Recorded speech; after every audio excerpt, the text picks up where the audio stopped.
Life's a party, life's always a party. Let's go. That fist pump was very powerful. Let's go, baby. How we doing? I think it like shook the whole earth when you did that. That was a really power. That's the if you're on YouTube, that's a Jersey fist pump. You know, if I don't know. Well, some call it the Jersey fist pump, some call it something else. If you don't listen to us or watch us on YouTube, Ryan and I dance on the intro. And like we dance our way in with the music and the intro music, and I realized if you listen like on the podcast, like Spotify, Apple Podcasts, you probably never seen us dance. Well, it's not. I mean, you're making it sound like we're like Michael Jackson moonwalking across the set.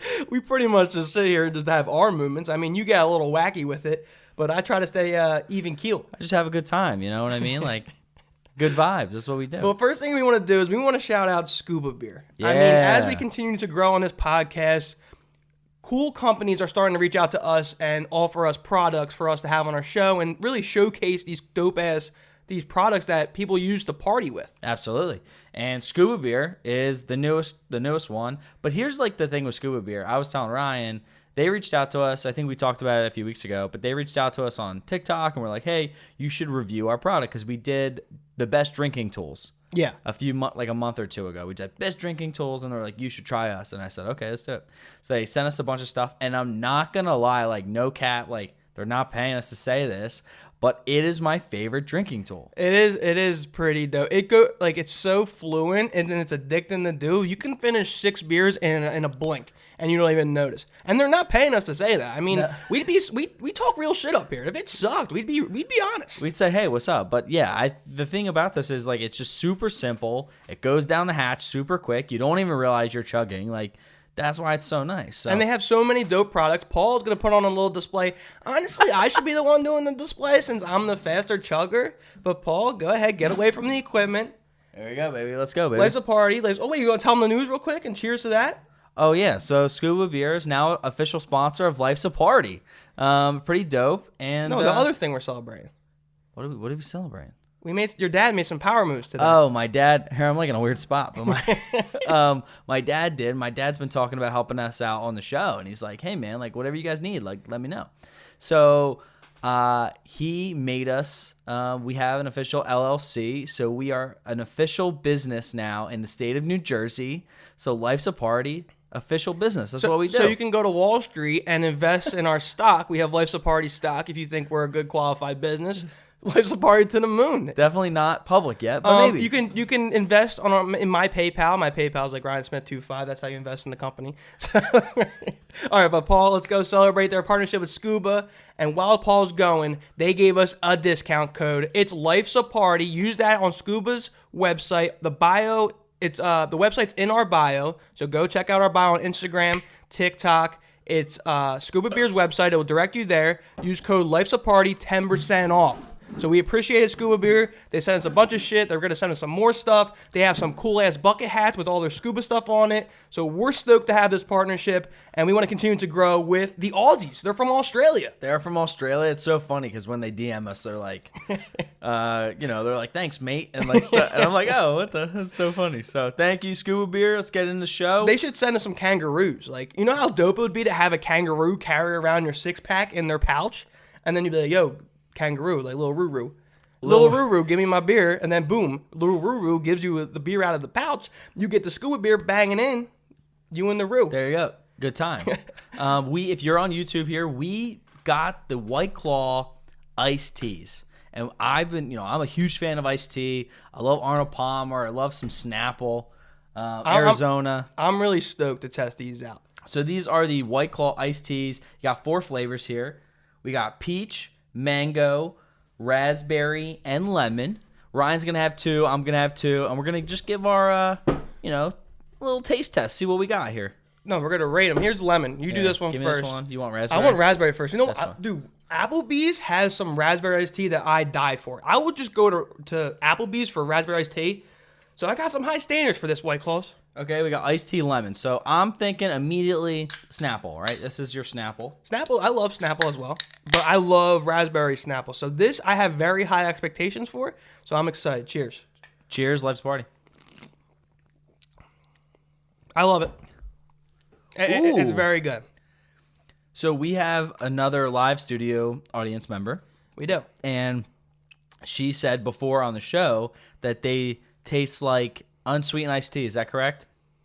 Yes. We got a thumbs up. We got a thumbs up. And I'm not going to lie, this lemon is exactly like that. That's a great explanation of this unsweetened iced tea. It's very bland. I don't think it has much flavor to it. I love unsweetened iced tea, but here's where the kick is. I like the taste of unsweetened iced tea, but the thing is that I get like 12 sugar packets and put it in the unsweetened iced tea, so I guess you can't even consider that unsweetened iced tea anymore. No, absolutely not. I think they would call that sweet tea. I think that's what that would be. Yeah. But I like it. I mean, it doesn't even taste alcoholic. I know, that's what I'm thinking. This does not taste alcoholic, though raspberry iced tea is more sweeter, but this is a little less sweet, which I guess I prefer.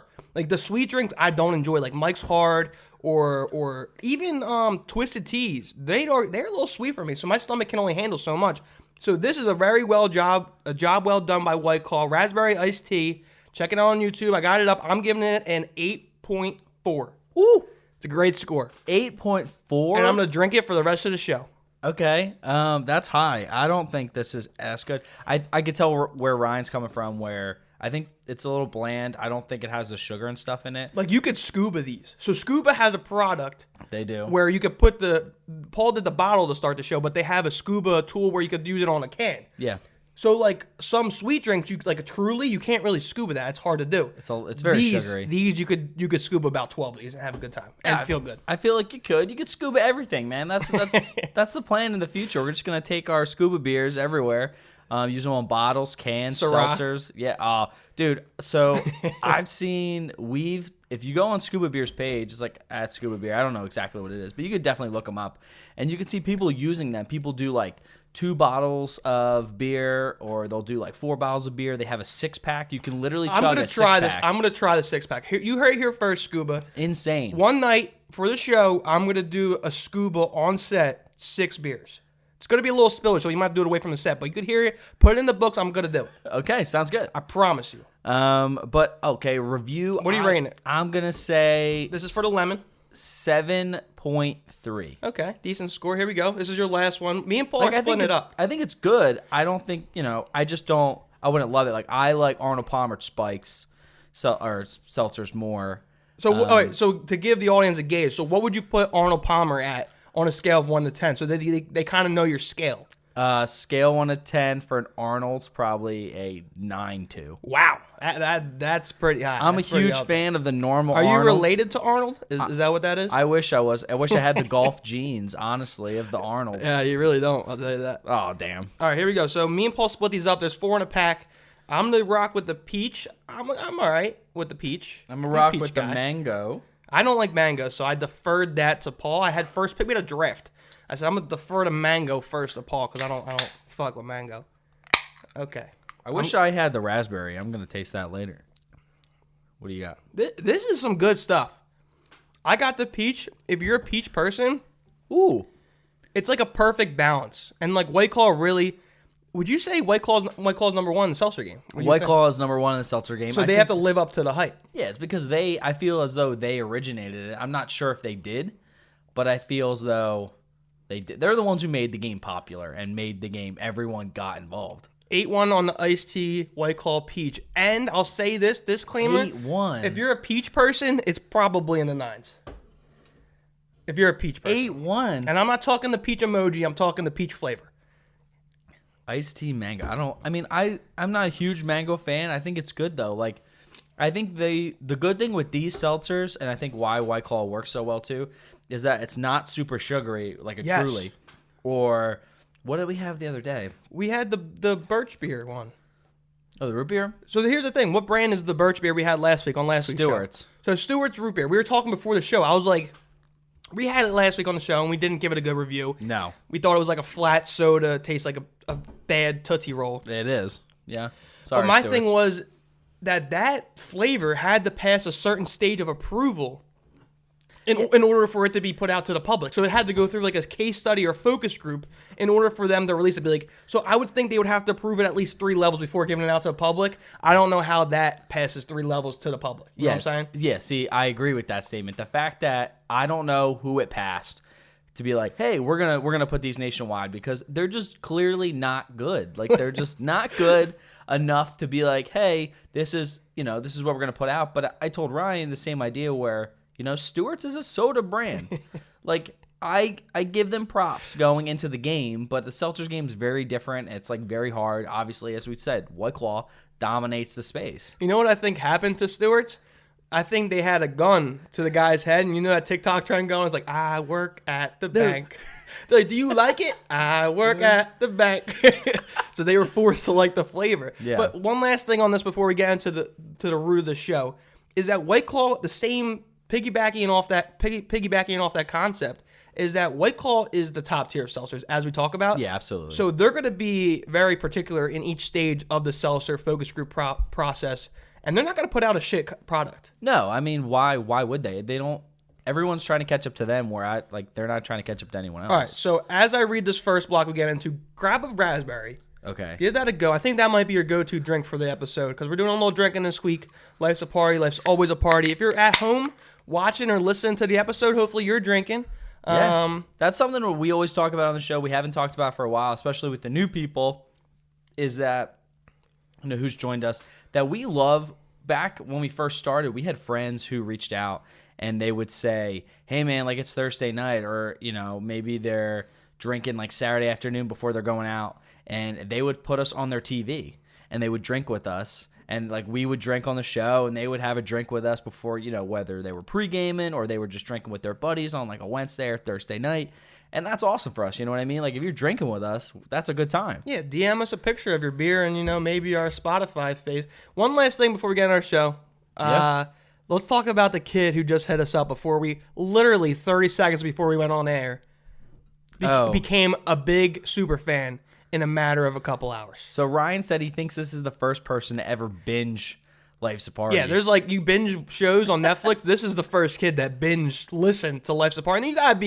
And you gotta have some tolerance to binge me and Paul fucking talking for 6 hours. Yeah, so we had a friend of ours from home who went to high school with us, and he just graduated college, and I've been following him and stuff, and he texted me and said, hey man, like love what you guys are doing with the podcast, did a drive home, drove like 5 or 6 hours, and I listened to 5 episodes of you guys, and I was like, dude, 5 episodes in a row? Like you just listened to me and Ryan talk for 5 hours? That's crazy. That's a real one. So we appreciate all the fans out there, especially that kid. I mean, he really grinded it out. Cheers, Imagine raspberry. hearing me talk and you talk for 5 straight hours.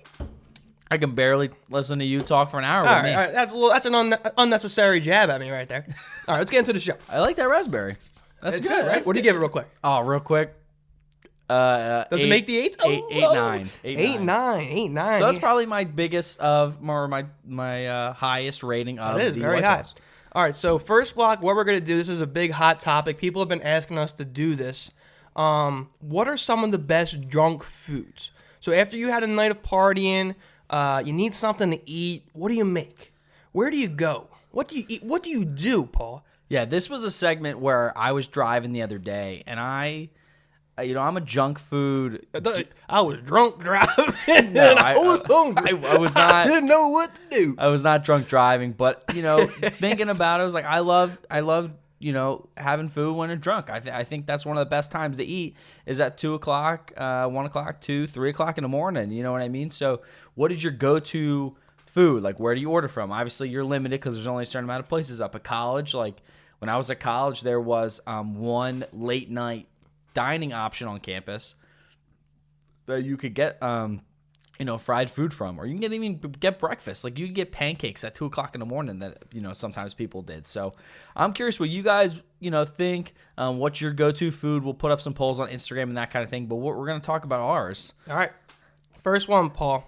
I think it's both of our favorite food, and it becomes even greater our favorite food when we're shit-faced, or as we would say, smacked up. Smacked up here on the show, and that is pizza. Pizza. I think, and not, yes, pizza, but specifically, I think for me at least, the number one drunk food in the world is Domino's pizza. Okay, yes, that is without a doubt Domino's pizza. And can I say something? Yeah. If you have Domino's and you're not drunk, you're a psychopath. If you go, you know what? Let's get some pizza tonight. We're gonna go. It's like 6 p.m. on a Sunday. Family's thinking about where you should go get pizza. Domino's. Like, No, you're psychotic if you choose to order Domino's when you're not smacked up. Yeah, Domino's is one of those pizzas where No offense, Domino's. yeah, you shouldn't be eating it in the middle of the day. Like, I don't know what else to tell you. I mean, we're from the New Jersey area, so we have great pizza up here in the Northeast. I know other places of the country don't have that luxury. So, like, I would never order Domino's if it's not before 11 p.m. Like, that's just not what's happening.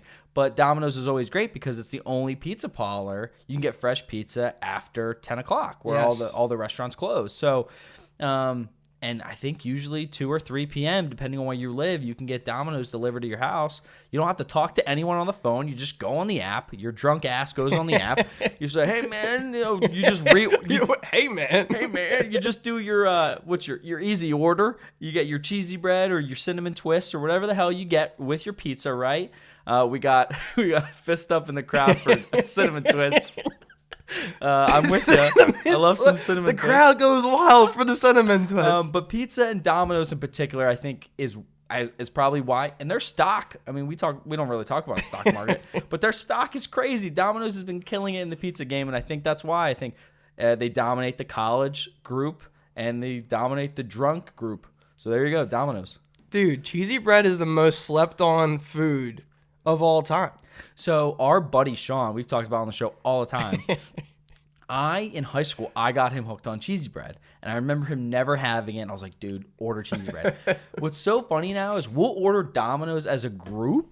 And we'll be like, okay, I'm splitting this pizza with you. Okay, like I'll get like some pizza and some cheesy bread. Or I'll get some cinnamon twist. Like whatever you want to get, right? Sean will literally just order cheesy bread now. Like that's his meal. And I'm like, dude, you can't. He's like, oh. But then he might double up. Yeah. So when he's he might double it up. When he's super drunk, he'll be like, "Oh, give me 2."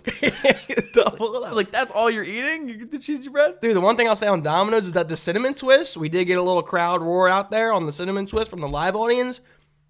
I just had the other day. It's don't sleep on the cinnamon twist either.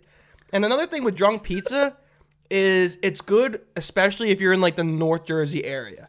Yes. So like Hoboken's really well known for pizza. I remember this one night. We were smacked up in Hoboken. We're going around town. You were with us. Yeah. We went to Basil's, which is one of the best pizza places around in Hoboken. Dude, it's so good. And I remember we went there, and I don't know if you were with me, but I just started screaming their Barstool Pizza. Dave Portman does his Barstool Pizza reviews, and I started screaming their pizza score that they got. I'm like, 8-1, 8-1, y'all got it, 8-1. And like the chefs or the pizza makers are like screaming, yeah, 8-1, 8-1. And then I was so smacked up, I got a slice. And like, knowing me, I made a little scene as if I was Dave Portnoy rating the pizza. And so all these college kids are like, oh, what do you give it? What do you give it? So I'm like, one bite, everybody knows the rules. And I'm getting this whole scene. A couple kids got their cell phones out. I'm shit-faced. I think I'm a little bigger than what I am. And I start eating. I'm like, overrated. Overrated. So then the whole time, all the way home, walking home, I just kept chanting overrated. They didn't like that one. So I don't think I'm going to be allowed back at Basil's. May have to defer to Domino's. So Pete, I mean, I don't know. I feel like we could do a whole show about pizza. I'm not gonna lie. But I was in Manayunk, which is in PA, and there was a pizza place. If you're from the Philly area, you know the word John. Have you ever heard the word John? This is a John. That's a John. He's a John. Everyone's a John, right? Yep. So there's a pizza place that's called Pizza John. And super popular. My sister lives in Manayunk, and she said she's been trying to get Pizza John forever. They have to order their pizza 2 weeks out. So you could. I don't know what I'm eating tonight, man. Like, how do you? I have to order pizza 2 weeks in a row. Yeah, that's pretty nuts. Insane. But I had it the other day, and it was pretty worth dope. it. Was it worth it? It was. The sauce. You're telling me it's worth a 2 weeks pre-order? I didn't pre-order. I just walked up to the window. What do you? I'm from Life's a Party. There was Give me some- your pizza. I wish that's what it was. With a handgun. Yeah. But pizza, go-to some go-to drunk food. One last thing on pizza. I mean, we talked about pizza for like 15 minutes already. But also, what is also slept on, 3 times I've said that, 3 things you can sleep on, is that when I come home, my mom buys pre-pizza shells. And she always has mozzarella cheese lying around That's with solid. pizza sauce. So when I come home, immediately I'm like, I'm making a pizza.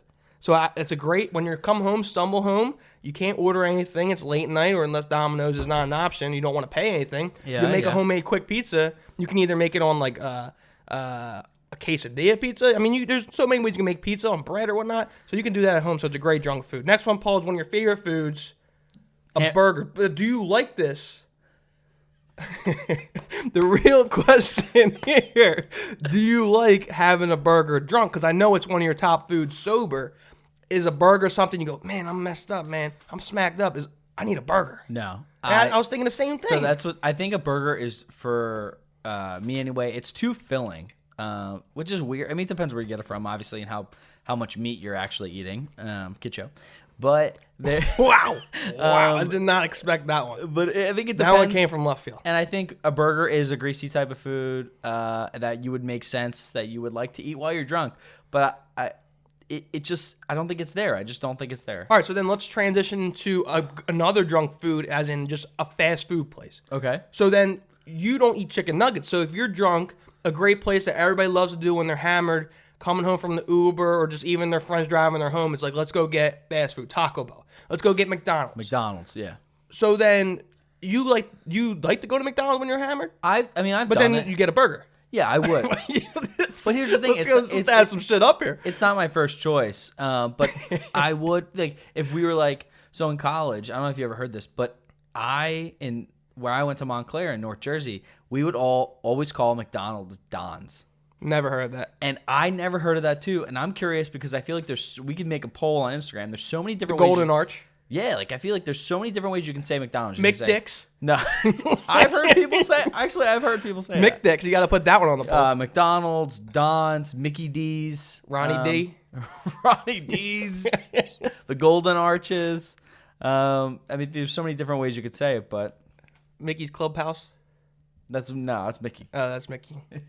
Taco Bell, I think, is one of the big one that a lot of our friends like to go to. Taco Bell's a great drunk type of food. But I'm not one to do that. I mean, one of my best friends, his go-to is to go to Taco Bell, but I'll get a chicken quesadilla. The problem is if I'm drinking something sweet, like I'm drinking Twisted Teas, and you mix that with like a chicken quesadilla with the sauce, not a good combination. There's a point I would go to Cookout. And all you guys who are listeners from like South Carolina, Cookout's a food chain where you can go there for $5. You can get a whole tray of food. So you get a burger, you get a quesadilla, and you get to choose like 2 other sides for $5, Paul. Yeah. Cookout, it's a steal. You get a large sweet tea. So the problem was when I got the quesadilla with the sauce and I was drinking sweet, sugary drinks all night, the combination would almost make me feel like as I was giving birth. So I would have to get out of the car real quick, lay down, put my feet up in the fetal position. Okay, yeah. And then that's how I would regroup. But it's worth the eat and Cookout. We got to put a poll out on who's been to Cookout and how much of a steal it is for $5. But that's definitely a go-to in the South. When you're hammered, everyone knows Cookout is the place to be. Yeah, I agree. All right, what's our next one? Next one, we're from the New Jersey area. We're right by Philadelphia. And I think, what's Philadelphia known for? The Philly cheesesteak. Everyone's got their personal favorite place they like to go to. Tony Luke's, Jim's. Pat's, Jim's. There's like and then one or there's two the more. like the what is it called when you're not from Philly? Not the souvenir places. Yeah, but it's not called a souvenir. It's like places. Tony Luke's though. I feel like Tony Luke's has became that. Well, it's just like the whole Pat's and Geno's thing. Yeah. So what's it called when you're not from an area and you come and you go to Pat's and Geno's because that's the tourist. That's a tourist location. Okay. So when people come to Philly, they immediately go to Pat's and Geno's. But if you ask a true South Phillian or just anybody from North Philly, South Philly, they're not the places to be. But No. but they're like the people where they want to go and try it out. So when you get hammered in Philadelphia, the go-to food is a cheesesteak. Yeah, absolutely. All right. So what else we got here? We talked a little bit about McDonald's, Taco Bell, like all that stuff. This is the thing. So at college, there's usually 1 or 2 spots left on campus for everyone to drink or not drink. Sorry, you're not drinking on campus. 1 or 2. Whoa, the RA and Paul just came out real quick. My RA life. But usually, no one drink on campus. There's usually like 1 or 2 spots that the campus and the university keep open for late night, and it's usually up until like 2 or 3 a.m. It depends on the campus. The strip club? No strip. I mean, strip club? if that's what the university wanted to do, I feel they probably could. But that's my go-to at the campus, like for like a greasy fast food type of thing that I want to eat when I'm hammered or smacked up. I know your answer. Mozzarella sticks. I tell you what, I don't know your answer anymore. What do you think it was? I thought you were gonna say a diner. Oh no, diners. Okay, so I feel like that's a New Jersey thing. New Jersey has the most diners in the country. It's there's so many diners, especially in North Jersey. It's like a diner every 5 feet you walk. But a diner, my campus actually had the only 24/7 hour diner. That's why I thought you were gonna say it. In the country. So Montclair is known for that diner. It's pretty dope. But yeah, I mean, a New Jersey thing to do, I think, is go to the diner late at night. Mozzarella sticks, I agree with you. That's probably a great drunk food. Because when I come home, I got an air fryer. And everybody knows me as the mozzarella stick hammer guy. What do I tell everybody that takes me home? I go, hey, come inside for a couple minutes. I'll put 8 mozzarella sticks in the air fryer. Give me 8 minutes. It'll be done crispy. You eat a couple, you get out. No one's ever takes my invitation.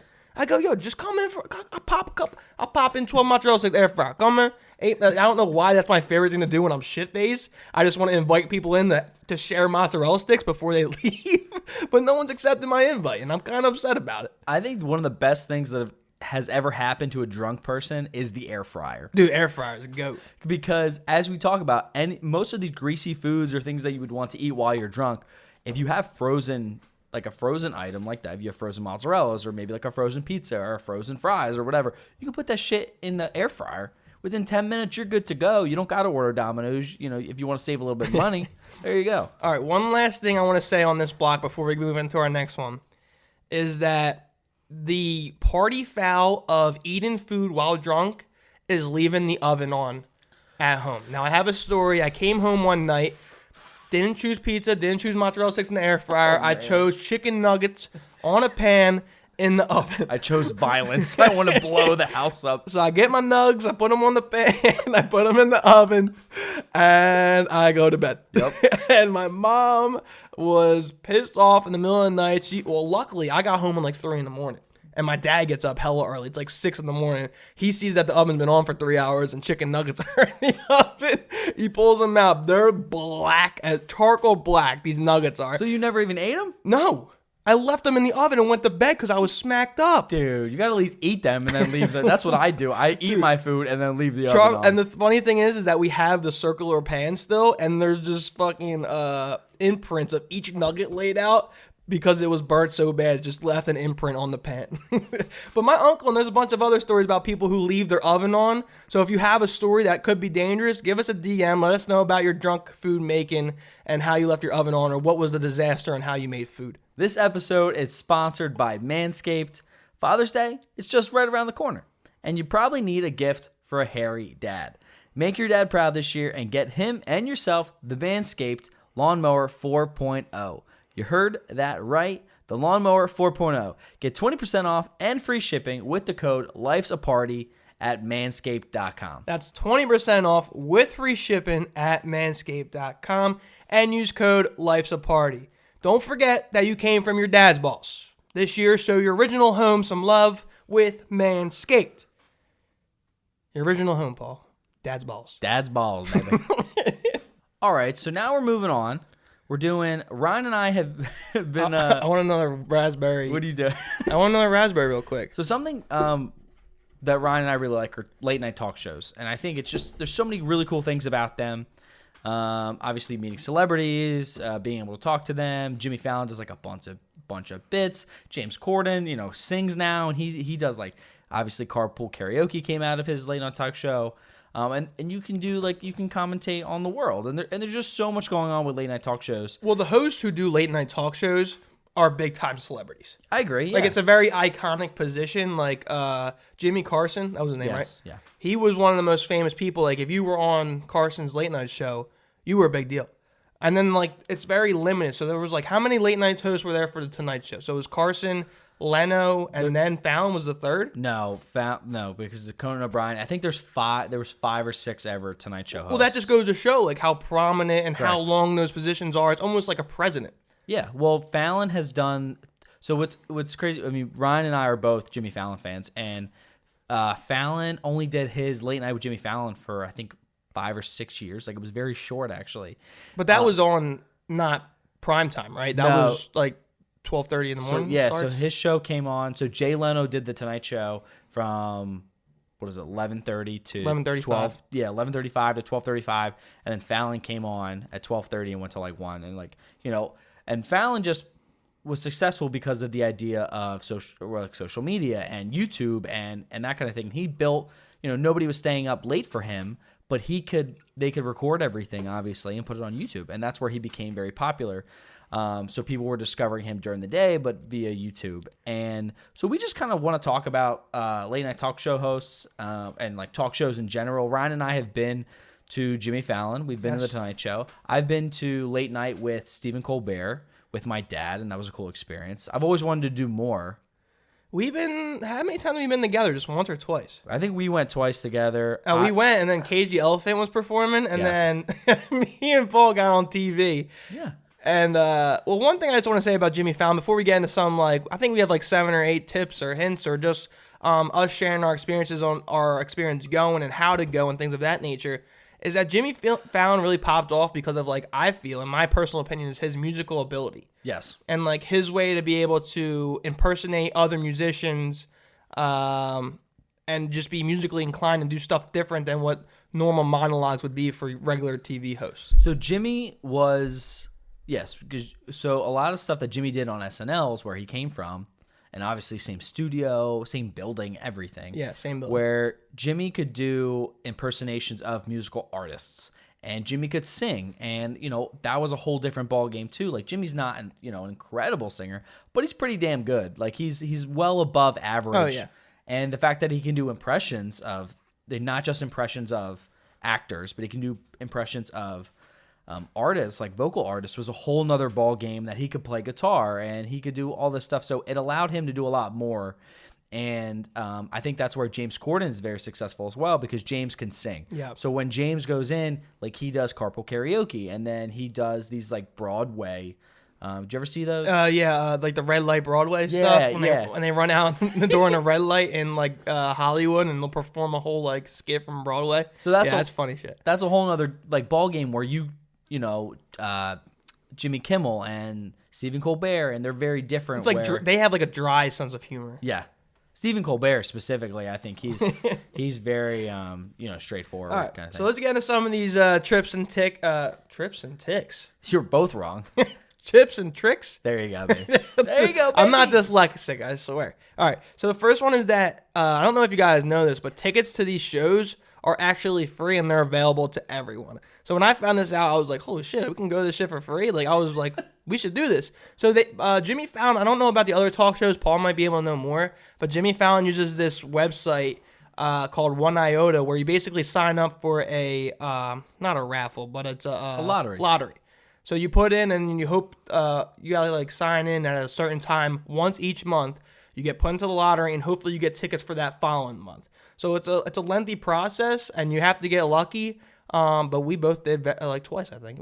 Paul's gone twice and got the lottery twice, and I got the lottery once. So yeah, I think I've been to Fallon 4 times. I've been with a bunch of different groups of people. I've only ever gone with 2 people. You can get up to 4 seats. You can request, but I know it's harder, like, to get 2 seats. It's easier to get 2. Yeah. Yeah, it's easier to get 1. Obviously, if they need a fill in. 2 is easy because it's a couple. And once you're trying to get to, like, 3 to 4 seats, it's just harder. But I mean, it would be great to go with a group of 4. But I mean, it's not too hard. It all depends on the popularity of the artist. Jimmy Fallon in New York. Jimmy's in Studio 6B in Rockefeller, and it's small. I think it holds about 300, or no, I think it holds, maybe like 200 I mean, people. 300 max, I would assume. Yeah, I think max 300 people. And Stephen Colbert is actually a renovated Broadway theater. So that's what Stephen Colbert can hold double, because he's got the orchestra, and then he's got the mezzanine. And I remember going to see him, and I was like, holy crap. That's crazy. It was almost double Fallon, probably maybe even 2.5 or like whatever. So it all depends on the availability, the popularity of the artist or the talk show host and that kind of thing. But I mean, if you want to see any live TV show that has a live studio audience, you can usually find it on that website. 1iota. Like, if you want to go to the Today Show, I think Ellen might be on there. Yeah, like Ellen, Jimmy Kimmel, Jimmy Fallon. If you want to go see like a cooking show, if they have a live studio Rachel audience. Ray. I don't know if Rachel has a Rachel. Why are you talking to Rachel like you know her? Rachel. I don't know if my girl Rachel got that on 1iota. I gotta ask her. But I know. Oh, who was it? What's that famous like rap show? Barney. No, what? Wildin' Out. Oh, Wildin' Out. Wildin' Out Wildin' has a live studio audience, and I know you could get tickets and that kind of through there. So usually, if they have that audience, they're free tickets. You just got to sign up for this lottery, and it's pretty. It's not hard. Do it for the experience. I mean, it's a great experience. Not only do they give out tickets on the 1 iota through the lottery, but they do a lot of giveaways. So if you're in New York City, maybe follow the Tonight Show on Twitter for one night, and they'll do like, hey, we have hidden tickets, but they'll like list a riddle, and if you solve the riddle, maybe they'll find you at, I don't know, what's a New York landmark? Like Rockefeller Center. Yeah, they'll do like a riddle, and the answer will be Rockefeller Center, and then you'll see usually they'll send an intern out there with 2 tickets, and they'll give it to you. So just keep an eye on social media. We talk about social media a lot on the show, so they incorporate that and giving out tickets as well. So do it. So what's the next one, Paul? So late night shows, it all depends actually. So this one's interesting because, but most of the ones on the East Coast, especially, they don't film at night. Like they're not live tapings.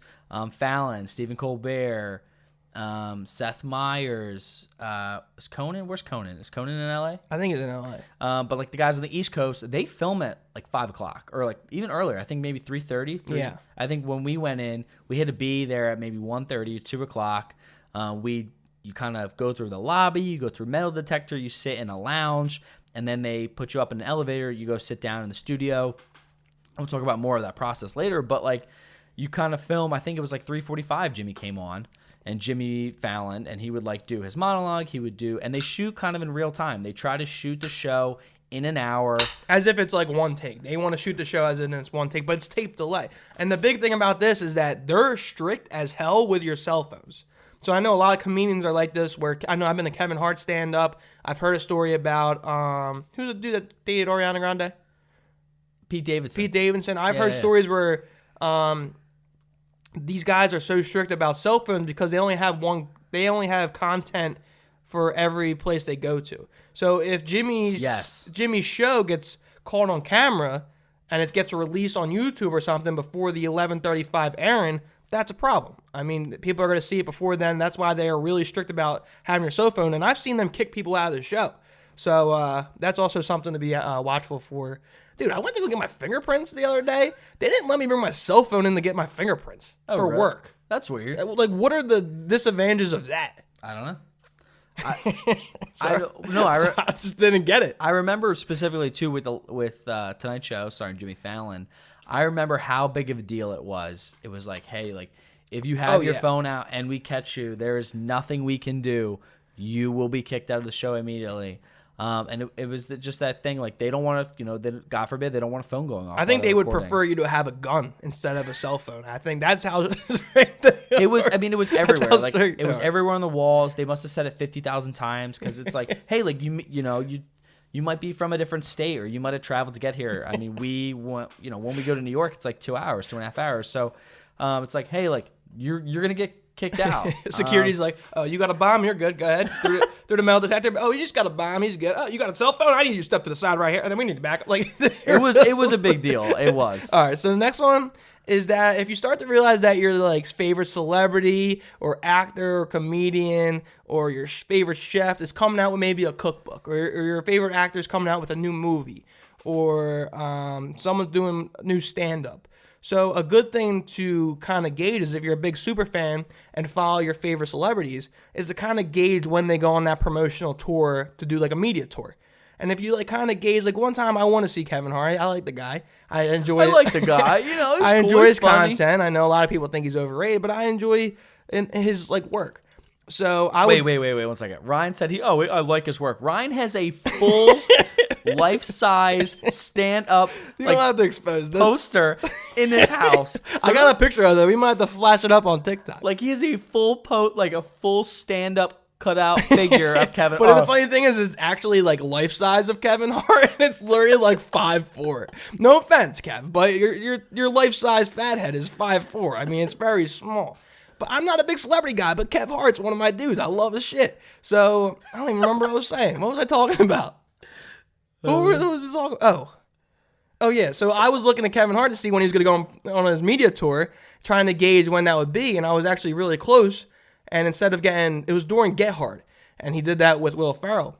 So I actually got tickets, and it was to go see Will Ferrell instead of Kevin Hart, which I can't complain about. I like Will Ferrell.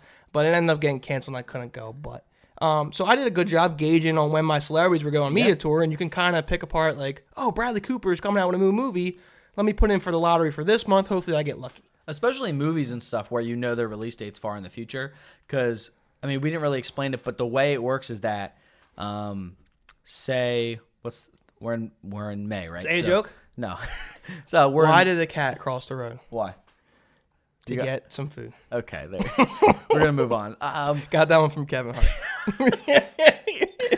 But say for a late night show, right? So usually the first week of the month prior, they'll release their entire tickets for like the next month. So the first week of May, they'll release all their tickets for June. So if you know, hey, like a big Marvel movie or like a movie comes out in June, you're gonna want to search for those tickets in May, like when they'll release. Yeah, gotcha. All right, what's the next one? So, okay, so this is interesting where, as Ryan said, like they try to tape it in the full hour and they try to, they're trying to get through everything. But, maybe Jimmy comes up and does this monologue and says a joke and he's like, I don't really like how that came out. I messed it up. He'll ask to do it again, which is fine, and they'll cut it and they'll figure it out. Or maybe he's with a guest.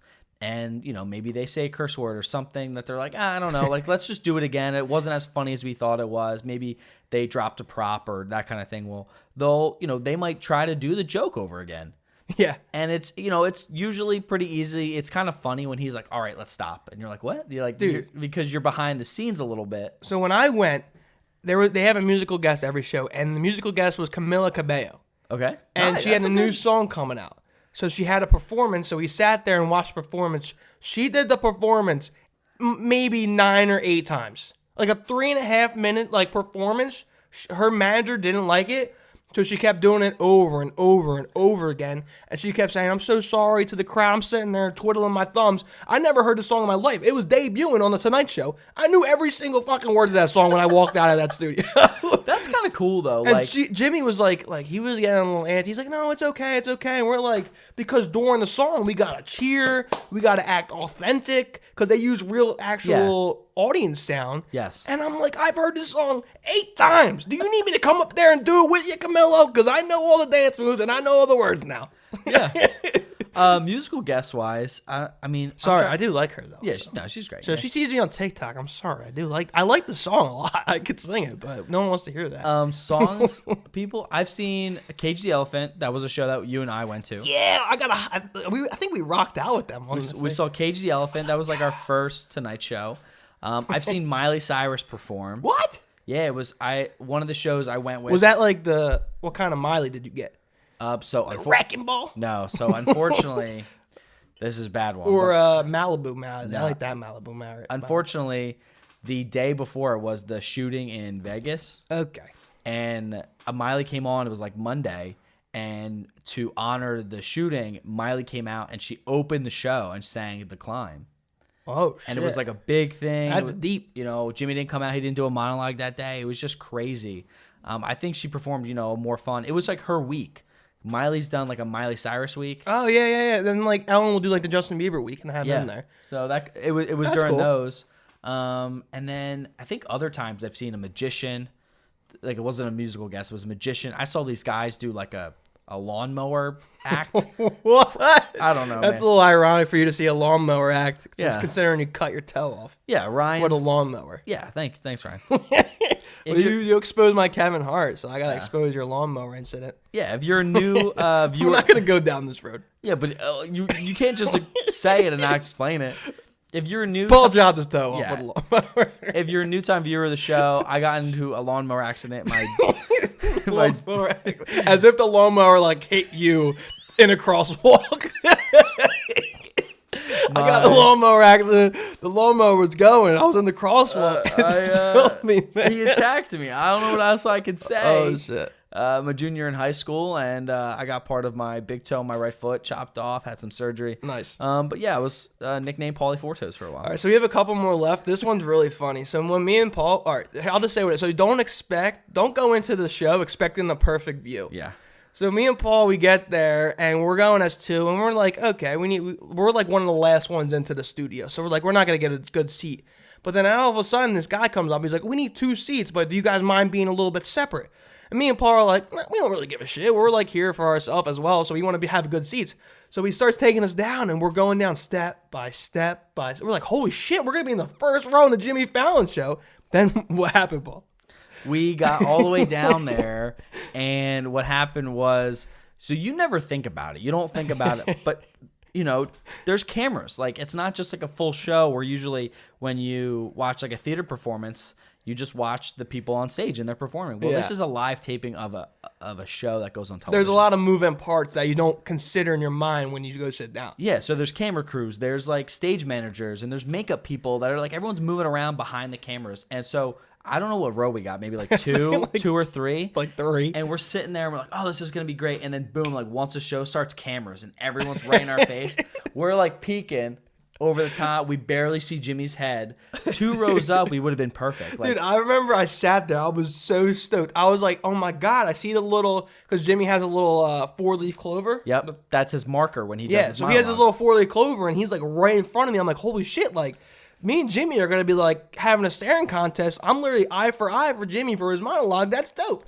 And then all of a sudden he gets out. You come like, oh my God, yeah, we're all cheering, standing up. Next thing you know, boom, the cue cards come up right in front of my view. I'm like, oh, so that's why the seat was left open and no one wanted it. Because literally I stood and I sat right behind the guy holding the cue cards. I was like, you got to be fucking kidding me with this shit. Yeah, so unfortunately, sometimes you might not get a good seat. Unreal. When I saw Stephen Colbert, that's a little different because Stephen does his... Steve, I'm friends with him, you know what I'm saying? Stephen actually lives in Montclair. So he in lives the dorms? Right, no, he does not live on the university, but he actually lives in the town where I went to school, and I've had friends that have always seen him. He goes in the Whole Foods. That's funny as shit. All the time, and Montclair's a really nice area, so he travels in. But they do their show on a Broadway stage, so you get cameras and stuff, but it's nowhere near as bad as Fallon, where the cameras are right in front of you and like cut off the first couple, like 2 or 3 rows. Yeah, so I should have had like cough drops in my pocket and drilled the guy in the head or something. I should have like threw Jimmy off in the back too, like when the NBA guys are shooting foul shots, I like take my shirt off in a Speedo. I probably would have got kicked out. Yeah, maybe not. I mean, if I had a cell phone, they'd probably kick me out more than me being in a Speedo for the show. Yeah, I agree. All right, so what's the last one, Paul? The last one we got here. So Stephen Colbert never did.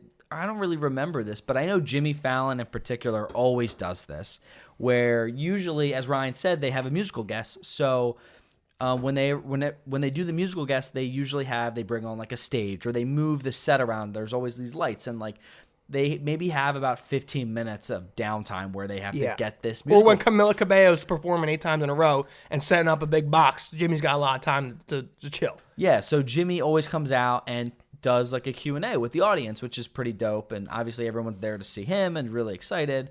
And he kind of comes down, he'll walk up the steps a little bit, get close with the audience, and he'll kind of do a Q&A for maybe like 10-15 minutes.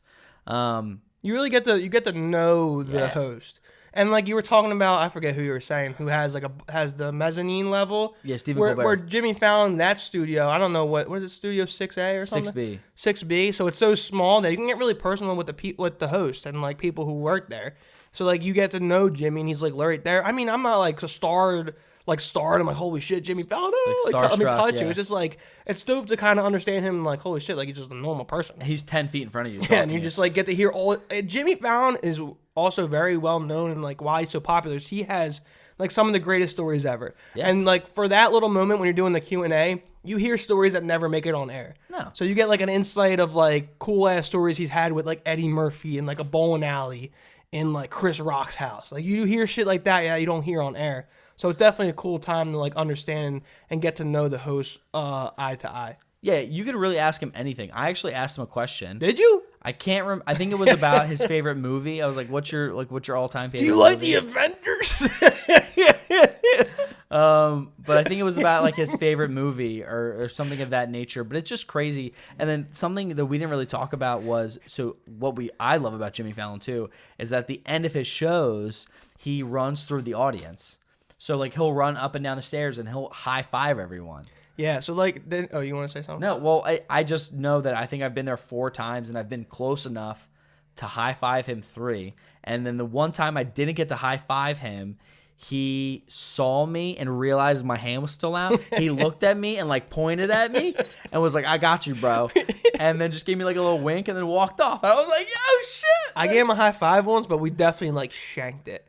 But the one thing that's dope about that is I know like Jimmy Fallon's mom passed, and like I remember him saying that like his mom's favorite thing about the show was the end when he would go through the crowd and like give everybody a high five. So that's a very dope thing. I always say dope, but that's a very cool thing. It adds a personal touch. It adds a personal touch to a show for sure. Jinx. For sure. For sure. All right, so for our last segment, we had so much success last week doing a poll asking you guys some questions. So this week we wanted to ask, what are some of your worst experiences with some roommates? So everyone has that college roommate story where they didn't choose that roommate, but they were stuck living with that roommate. So we asked, what are you about to scuba over there? No, I'm just getting ready. Scuba. Just holstering up. See, but if you got a kangaroo, your kangaroo would jump in, get it in the pouch, and then you get your scuba. So we did another poll. I'm actually enjoying this. Paul's enjoying this. And we asked you guys what are some of your worst roommate experiences. So here is what you guys submitted. The first one we got was that my suite mate got into a fight with her boyfriend and ended up in a straight jacket. Ooh, I actually had to ask Paul what a straight jacket was. I still kind of don't know. So it's a jacket where like you're confined? Yeah, like imagine you are watching a movie about an insane asylum or something of that nature, right? Okay. Where it's like a white like jacket where they can't move their arms and their upper body is all connected. It's try to it keeps someone contained. So it's just a kinky kind of thing. I mean, that sounds like domestic violence. I don't know if it sounds like a kinky thing. She got an argument with her boyfriend. Okay, wait. So, yeah. Well, no.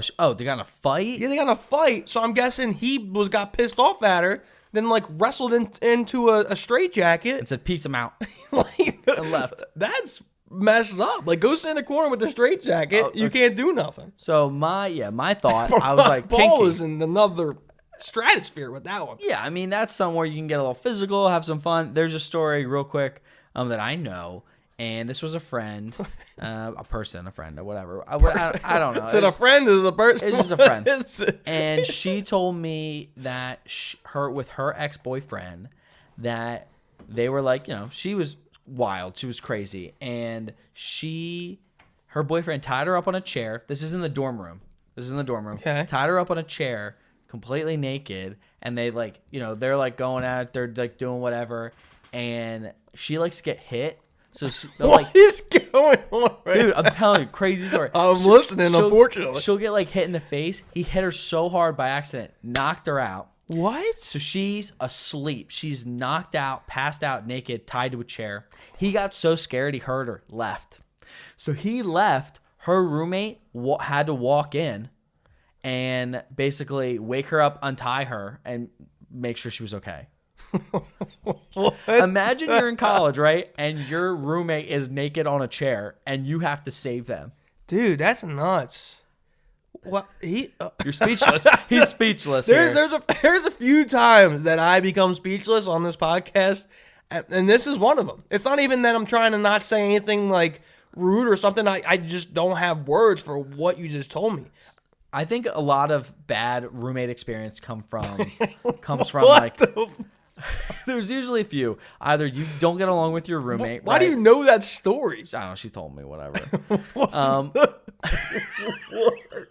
Either you don't get along with your roommate and you fight and argue, or you have issues with your roommate's like significant other. I know that's a lot of issues. Or you walk in with them like doing it or whatever. We had a few submissions that we're not really going to talk about because they're all kind of the same. They're like, hey, I walked in with like on my roommate doing it. And I was like, okay, like big whoop. I feel like you're like 50% of the roommate population here. So why does this guy have a straitjacket? Not to get caught up on this, but like the only reason to have a straitjacket is for like kinky sex? Yeah, like why would you own that? Unless you like really have a control problem and you have a relationship control problem and you're like, bitch, you don't like what I cooked for dinner today, I'm putting you in a straitjacket. Like it's always a threat.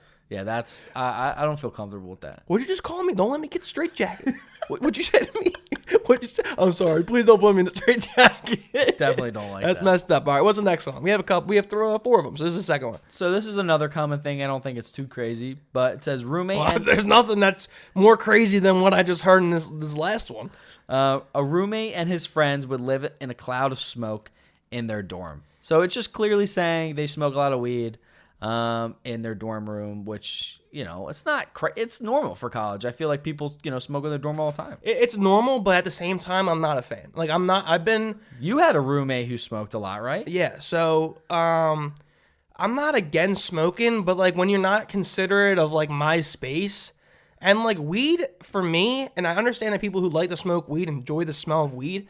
I don't. It smells like a skunk to me, and I don't enjoy the smell of it, and I don't want to smell it every day of my life when I'm doing normal living shit. Okay. So this one kid, he's a brand new roommate, not by choice. He's a stoner. I walk in from like baseball practice, and he just straight up asked me, he's like, "Do you mind if I smoke in here?"